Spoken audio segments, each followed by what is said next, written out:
Rabbi इश्रह ली सदरी व यस्सिर ली अमरी वाहलुल उक़दतम मिन लिसानी यफ़क़हू क़ौली आमीन या रब्बल आलमीन।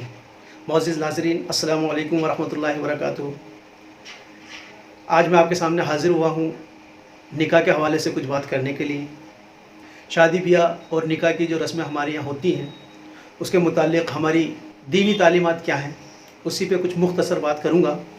लॉकडाउन का ज़माना चल रहा है और ईद का चाँद दिखने के बाद हमारे यहाँ शादी ब्याह और निकाह का सिलसिला आम हो जाता है। और हमारे यहाँ से, और मुझे यकीन है कि इस वक्त बहुत से मुकामात पर बहुत सी शादियाँ होना बाकी हैं, होना तय हैं, उन लोगों को निकाह करने हैं। तो बहुत अच्छी बात है, बहुत अच्छी बात है कि इस वक्त हम लॉकडाउन में हैं और इस लॉकडाउन की वजह से इस्लाम की बेशतर जो तालीमात हैं, जिनकी की जड़ और बुनियाद मजबूत है, वो खुलकर निखर कर सामने आ गई हैं। और वो तालीमात जो कि दीन के अंदर दाखिल कर दी गई थी, जिनकी बुनियाद नीचे से बिल्कुल खला में वो लटकी हुई थी, वो धीरे धीरे या तो उन पर अमल हो ना सका या वो ख़त्म होती जा रही है। निकाह और शादी ब्याह के हवाले से आपके सामने अर्ज़ कर दूं कि इस्लाम में बारात का कोई तसव्वुर नहीं है। इस्लाम में लड़की को ब्याहने के लिए चंद लोग जा सकते हैं, लेकिन उसी की रस्म की अदायगी के लिए हमारे यहाँ सैकड़ों की तादाद में लोग जाते हैं। और जब लोग सैकड़ों की तादाद में जाते हैं तो फिर वो दुल्हन वालों के घर पहुँचते हैं तो फिर उनको लामुहाला खाना करना पड़ता है, जबकि इस्लाम में लड़की के खाने का कोई तसव्वुर नहीं है। सबसे पहली बात, निकाह के हवाले से हमें क्या करना चाहिए। अल्लाह के रसूल सल्लल्लाहु अलैहि वसल्लम ने फरमाया, आलनु हाज़न निकाह वजलुहु फिल मसाजिद, कि निकाह का ऐलान आम किया करो और इसको अपनी मसाजिद में मुनक़्क़िद किया करो। तो पता ही चला कि निकाह मस्जिद में मुनक़्क़िद किया जाए। हालांकि निकाह किसी घर में, किसी गार्डन में, किसी और चौक में भी हो सकता है, लेकिन इसका बेहतरीन मुकाम मस्जिद है। उसका फ़ायदा यह होता है कि अगर आप निकाह मस्जिद में रखते हैं और किसी नमाज के दरमियान रखते हैं तो जो निकाह में शरीक होने वाले लोग हैं वो बावुज़ू होकर उनको नमाज भी मिल जाती है, और फिर जो बावुज़ू हजरात होते हैं वो उस निकाह की कामयाबी के लिए दुआ भी देते हैं, तो उन दुआओं में कुछ असर भी होगा।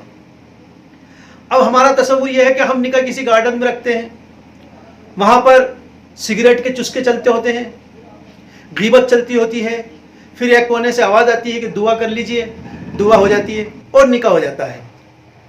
अक्सर तो ये पता नहीं चलता कि निकाह के अंदर पढ़ा क्या गया और क्या तालीमात हुई।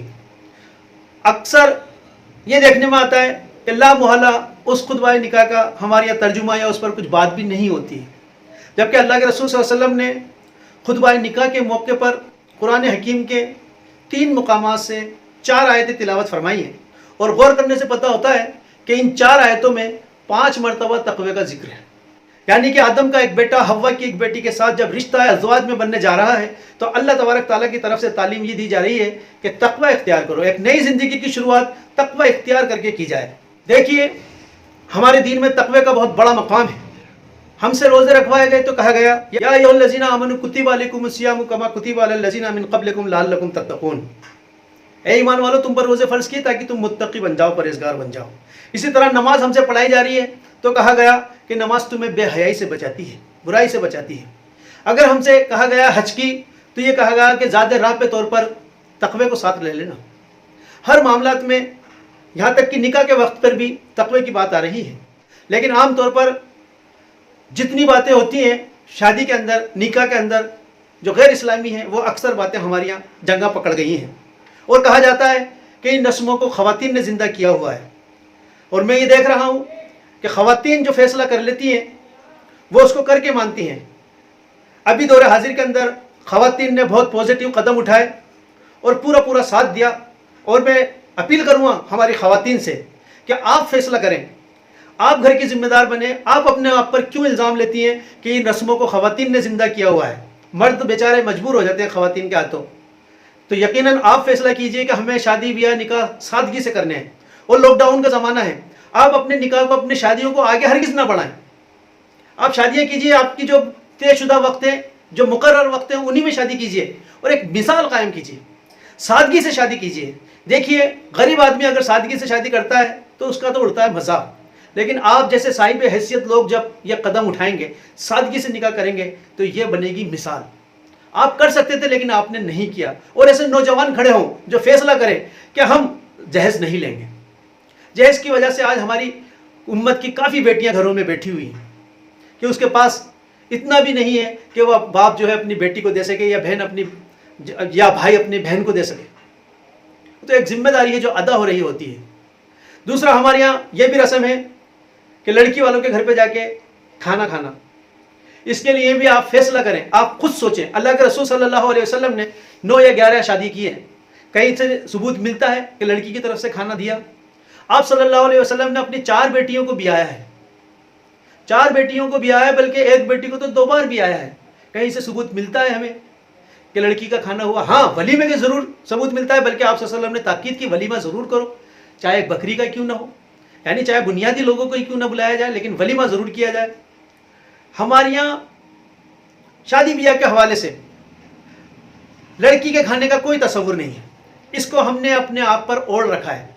जिस तरह हमारे यहाँ बारात का तस्वुर नहीं है, जिस तरह हमारे यहाँ जहेज का तस्वुर नहीं है, ये तीनों चीज़ें हमारे यहाँ बहुत ज़्यादा घर कर गई हैं। इसकी वजह से एक शादी जो कि आसान हो सकती थी या कम रुपयों में हो सकती थी, वो लाखों में नहीं हो पा रही है। एक अजीब सा कंपटीशन माशरे में देखने को मिल रहा है।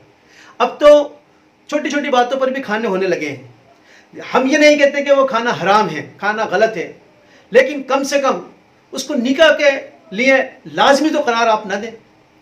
अगर कोई लड़की वाला खाना नहीं देता है तो उसको ये डर है कि उसकी बेटी को ज़िंदगी भर सुनना पड़ेगा। क्यों सुनना पड़ेगा? क्योंकि आपके जहनों में यह है कि ये निकाह के साथ ये खाना ज़रूरी है। आप कहेंगे नहीं, हम तो वैसे ही देते हैं, तो आप गलत कह रहे हैं। आपका तस्वुर ये है। लोगों की आप परवाह ना कीजिए। सबसे पहले तो ये कीजिए कि लड़की वालों के घर का खाना आप खुद बंद कीजिए, आप खाने ना जाएं। आपके घर में रिश्तेदारी में शादी है, आप एहतियात बरतें। आप साफ कहें कि भाई मैं इससे बचना चाहता हूं, ताकि एक मिसाल बन सके, और आप भी लिल्लाह इससे बचिए। इस तरह की एक मुहिम चलाई जाए, नौजवानों के हाथों से मुहिम चलाई जाए। खुद अगर जब दूल्हा, जिसे हम कहते हैं, अगर वो खुद खाना खाने नहीं जाएगा, और वो खुद जब आप अपने रिश्ते तय करते हैं उसी वक्त ये बात कहते हैं कि भाई हम खाना नहीं चाहते हैं, हाँ वलीमा हम करेंगे। क्योंकि देखिए सबसे बड़ी बात क्या है कि लड़की वालों के घर खुशी नहीं होती है, खुशी होती है लड़के वाले के घर पे। उसका मेहमान बढ़ रहा होता है, इसलिए उसको कहा गया कि तुम खुशी मनाओ। लड़की वाले की तो एक जिम्मेदारी है जो अदा होती है। बाप मुंह छुपाए रोता होता है, माँ पछाटे खाती होती है, बहन जो है रोती होती है, भाई रोते होते हैं, ये खुशी है। और फिर उन्हीं के घर पर जाकर जो है मुर्गे मुसल्लम खाना, और फिर जो है खाना खाएंगे, और उसके बाद जो है उसका दहेज भी ले जाएंगे। अब फिर वो दहेज की नाकदरी होती है। सामान जो है कहीं पड़ा है, बेड कहीं पड़ा है, बक्सा कहीं पड़ा है। ये लड़की जो है अपनी आंखों से देखती है अपने सामान की नाकदरी होते हुए, लिहाजा उसके दिल में इज्जत पैदा नहीं होती फिर ससुराल घर में। क्या उसके दिल में आपके लिए इज्जत पैदा होगी जब वो खुद देखेगी कि मेरे बहन बाप भाई ने किस तरह ये सामान कर्जा करके इकट्ठा किया है जिसकी आज नाकदरी हो रही है। तो जब तक आपके लिए पास लड़की के लिए एक अलग से कमरा ना हो, उसके लिए उसका हक है कि उसके लिए अलग से कमरे का इंतजाम किया जाए। इस्लाम ने हमें तालीमात दी है। और फिर सामान, भाई उसकी तरफ से कोई अल्लाह के रसूल ने कोई सामान नहीं लिया, आप भी इससे एहतियात बरतें हैं। हमारे यहाँ तस्वुर यह है कि जैसे कि डाकू होते हैं, वो डाकू किसी गांव में जाएंगे, वहाँ पर गोलियां चलाएंगे, गोलियां चलाने के बाद जो है उसका घरों का सामान लूट लेंगे, उनकी औरतों को भी उठाकर ले जाएंगे।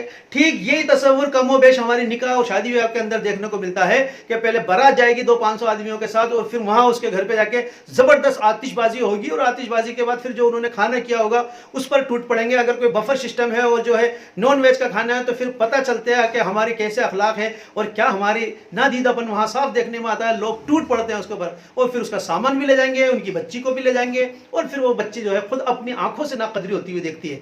तो क्या उसके दिल में आपके लिए इज्जत पैदा होगी? लिल्लाह खत्म कीजिए इन सब चीजों को। और इस लॉकडाउन के जमाने के अंदर इस बात का अज़म कीजिए, इस बात को फैसला कीजिए कि हम शादी ब्याह निकाह सादगी से करेंगे। बातें हमें करनी चाहिए वो ये, नंबर 1 कि निकाह मस्जिद में किए जाए ताकि उस माहौल के अंदर बरकतें शामिल हो जाए। नंबर 2, लड़की वालों के खाने से कुल्ली इज्तिनाब किया जाए, बचा जाए, उनको भी इस बात के लिए आमादा किया जाए कि वो खाना ना करें, प्यार मोहब्बत से समझाया जाए, मिसाल कायम की जाए। नंबर 3, आप जहेज लेने से इनकार करें, नौजवान मर्द ऐसे खड़े हों कि हम दहेज नहीं लेंगे। और नंबर 4, बारात का तस्वुर ख़त्म कीजिए, और नहीं तो कम से कम शुरुआती कदम ये उठाइए कि उस सामान की जो आप दे रहे हैं अपने बच्चे को, कम से कम उसकी नुमाइश तो ना करें। ताकि गरीब की जो बच्ची बैठी हुई है उसके दिल पर अफसोस ना हो। मैं समझता हूँ कि इस मुख्तसर वक्त में मैंने आपको जो कुछ भी बताया, उम्मीद करता हूँ कि अल्लाह रब्बुल इज़्ज़त इस पर हमें अमल करने की तौफ़ीक़ अता फ़रमाए। व आख़िर दावाना अनिल हम्दुलिल्लाहि रब्बिल आलमीन। अस्सलामु अलैकुम।